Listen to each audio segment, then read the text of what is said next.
मेरे प्यारे साथियों, नमस्कार। फ्रेंड्स, आज मैं आप सबसे असमानता के बारे में बात करने जा रहा हूं और ख़ासकर असमानता के उस पक्ष के बारे में, जो अभी नई टेक्नोलॉजी में जो डिजिटल फॉर्म आया है, उससे रिलेटेड। असमानता, ये कोई नई समस्या नहीं है। दुनिया लगातार इस असमानता से जूझती रही है और आप जानते हैं कि कार्ल मार्क्स ने तो इस असमानता को समाप्त करने के लिए ही सिद्धांत दिया था।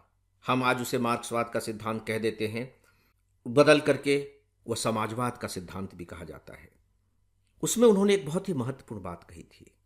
उन्होंने कहा था कि देखिए, ये जो अर्थव्यवस्था है, इस अर्थव्यवस्था पर किसका नियंत्रण रहेगा, यह इस बात से निर्धारित होता है कि उस अर्थव्यवस्था में जो उत्पादन के साधन हैं, यानी कि किन से उत्पादन हो रहा है, उस पर किसका अधिकार है, उसे कौन कंट्रोल कर रहा है। और सीधी सी बात है कि जिसका उत्पादन के साधनों पर कंट्रोल होगा, वह अपने ढंग से उत्पादन करेगा, अपने ढंग से उसका वितरण करेगा, वो चाहे जैसा भी चाहे। और स्वाभाविक तौर पर उन्होंने फिर बात कही कि यह प्रवृत्ति होती है कि वह शोषण करने लगेगा, दूसरों का शोषण करने लगेगा, चाहे वो जाने में हो या अनजाने में हो। यह मैं अपनी तरफ से कह रहा हूं, लेकिन शोषण तो होगा। तो इस शोषण से कैसे मुक्त हुआ जाए, तो इसको लेकर के फिर उन्होंने बकायदे अपनी बात कही कि यदि सत्ता पर मजदूरों का नियंत्रण हो जाए, श्रमजीवियों का नियंत्रण हो जाए, तो सीधी सी बात है कि वो अपने तरीके से फिर उत्पादन के साधनों का इस्तेमाल करेंगे और समाज में उसका वितरण करेंगे, तो समाज में असमानता नहीं रह जाएगी। क्या सच में ऐसा हुआ? आप जानते हैं कि कार्ल मार्क्स के सिद्धांत को लेकर के लेनिन ने रशिया में आंदोलन किया। वहाँ बकायदे कम्युनिस्ट की स्थापना हुई। जो व्यवस्था स्थापित हुई थी, 75 साल भी नहीं टिक सकी। इतनी कम अवधि, इतनी छोटी उम्र किसी भी व्यवस्था की, हार्डली 75 साल, खत्म हो गई व्यवस्था। इसका मतलब है कि वहां भी कुछ खामियां थी। और इसके बाद धीरे धीरे धीरे धीरे आप देखिए कि कैसे इसका भी चेहरा बदलता गया और आज भी जो कम्युनिस्ट गवर्नमेंट अपने को कहते हैं, सो कॉल्ड, उनका भी चेहरा काफ़ी कुछ बदल चुका है। और सच पूछे तो यह व्यवस्था भी दुनिया से असमानता को समाप्त करने में असफल सिद्ध हुई है। तो क्या हम ये मान करके चलें कि असमानता अपरिहार्य है, यह रहेगी ही रहेगी? अर्थशास्त्री है, उनका मानना है कि नहीं, आप समानता तो पूरी तरह से स्थापित नहीं कर सकते, असमानता तो अपरिहार्य है, समाज में मौजूद रहेगी ही रहेगी। लेकिन सवाल ये उठता है कि जो असमानता है, उसके बीच की जो खाई है वो कितनी चौड़ी है, वो कितनी गहरी है। कहीं ऐसा तो नहीं कि एक वर्ग तो बहुत ही ऊंचाई पर है और जो दूसरा वर्ग है वो बहुत ही गहरे खंदक में है।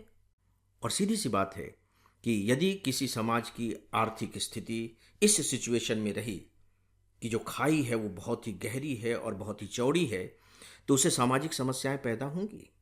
चाहे आप उसे कानून और व्यवस्था की समस्या कह लीजिए, चाहे जो भी आप उसे नाम देना चाहें, अपराध पैदा होंगे, जो भी होंगे, संकट पैदा होंगे। क्या सच में आप इस स्थिति को आज की दुनिया में देख रहे हैं? कितने साल से लगातार कोशिश हो रही है, यहां तक कि लोकतंत्र की जगह उदार लोकतंत्र लाना पड़ा है हमें।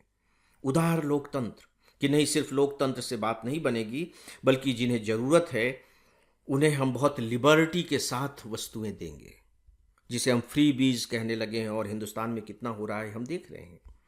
लेकिन क्या सच में हमें सफलता मिल पा रही है?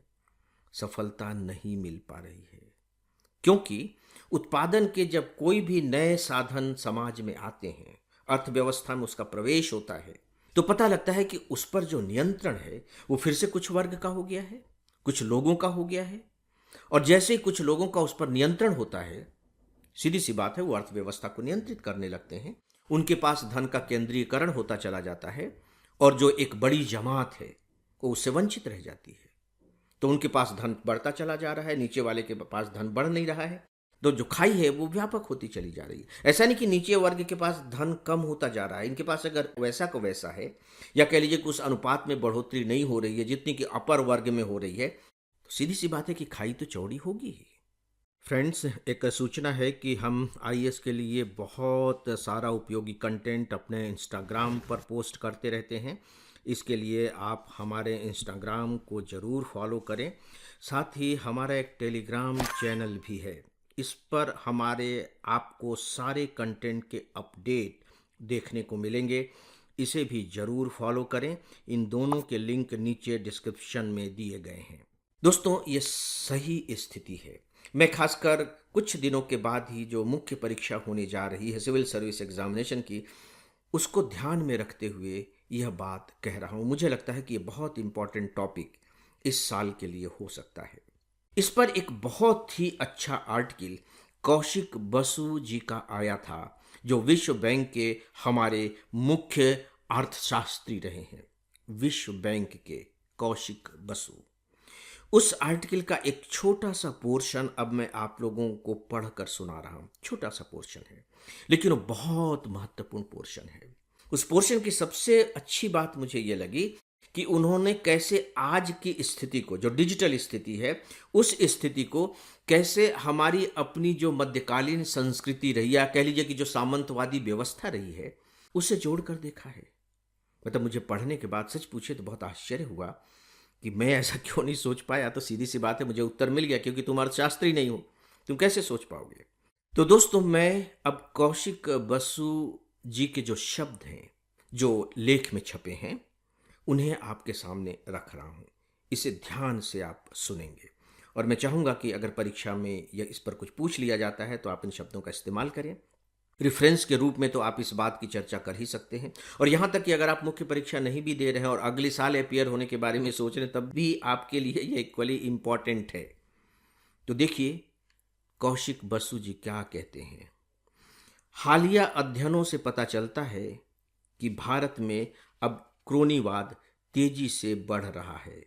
थॉमस पिकेटी और उनके सह लेखकों के द्वारा किए गए एक अध्ययन के अनुसार भारत में आर्थिक असमानता उस स्तर तक पहुंच चुकी है जो ब्रिटिश राज के दौर में देखी गई थी। सोच के देखिए, ब्रिटिश राज के दौर में देखी गई थी। इस तरह की असमानता दुनिया के किसी भी हिस्से में ठीक नहीं मानी जाती। लेकिन यहां मैं एक नई और गंभीर समस्या की ओर ध्यान दिलाना चाहता हूं।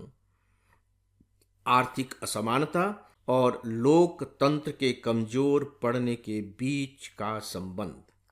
आज की दुनिया में असमानता का असर कुछ अलग ही रूप ले रहा है, और इसकी एक बड़ी वजह है डिजिटल कनेक्टिविटी का बढ़ना, सोशल मीडिया और ऑनलाइन प्लेटफॉर्म्स का उभरना।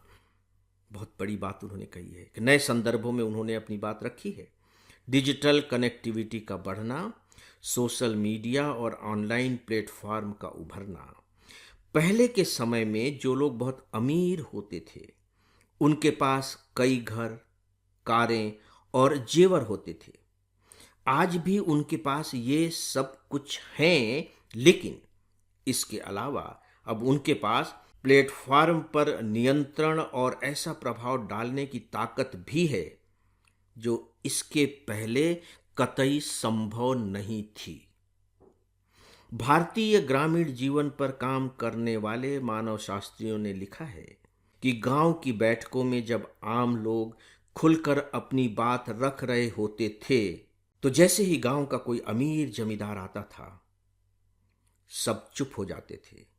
आज जब पूरी दुनिया एक तरह से डिजिटल रूप में एक ही बड़ी बैठक में जुड़ी हुई है, तो वही बात वैश्विक स्तर पर हो रही है। कुछ अरबपतियों के हाथों में जब असर डालने के सारे साधन आ जाते हैं, तो आम लोगों की आवाज दब जाती है, और यही लोकतंत्र को आज सबसे ज्यादा नुकसान पहुंचा रहा है। दोस्तों, ये उनके शब्द हैं। हो सकता है कि एक बार सुनने के बाद आप इसकी आत्मा को पकड़ न पाएं, इसीलिए मैं आपसे रिक्वेस्ट करूंगा कि आप इसे कम से कम 3-4 बार तो जरूर सुनें। ये ऐसा टॉपिक है जो लंबे समय तक आंसर राइटिंग में आपकी मदद करता रहेगा, और प्री एग्जामिनेशन में भी आप इससे जुड़े हुए प्रश्नों के सही ऑप्शन तक पहुंच सकें। मुझे लगता है कि वह समझ भी आपके अंदर मजबूत हो सकेगी। तो फ्रेंड्स, इस विषय के बारे में बस इतना ही, और इसी के साथ ही आज के इस डेली ऑडियो लेक्चर को अब यहीं समाप्त करता हूँ। नमस्कार।